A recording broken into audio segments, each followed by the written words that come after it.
Speaker Paul Ryan says goodbye to Capitol Hill. In his farewell address, he says the House is the most productive it's been in a generation, passing more than 1,000 bills. But he complains about America's broken political system. Capitol Hill correspondent Jason Calvi was there for the Speaker's words. Good evening, Jason. Good evening, Wyatt. Speaker Ryan served here in the House for 2 decades. He led the chamber for the past 3 years. But for his farewell speech, he went across the street to the Library of Congress.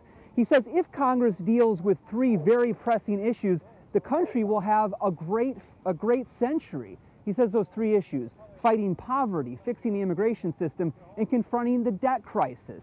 Today, he says to Americans, they can fix these problems. Ryan's speakership nears its end.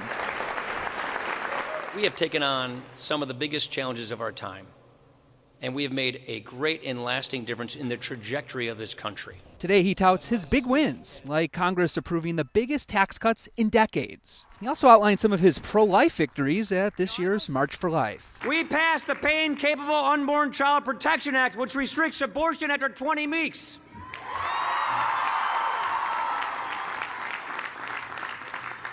We passed the Conscience Protection Act, which ensures no one is forced to produce an abortion against his or her will. The House also voted to repeal Obamacare and defund Planned Parenthood, but those bills never got the votes needed to pass the Senate. He once told Lauren Ashburn about his pro-life views. My favorite charity that I give every single year are pregnancy crisis centers. Today, the 48-year-old Catholic admitted he never achieved long-time policy dreams, cutting spending on government's huge entitlement programs and controlling the growing national debt. He also faced criticism in April for firing the House chaplain. I think the dismissal of Father Pat Conroy is a disgrace and is an outrage. Ryan later reinstated Father Pat Conroy. Eternal God, we give you thanks for giving us another day. First elected to Congress in 1998, Ryan was Mitt Romney's running mate in 2012. Now he says he's leaving office to spend time with his family. You got to work hard around here at staying who you are. Insist on it. It's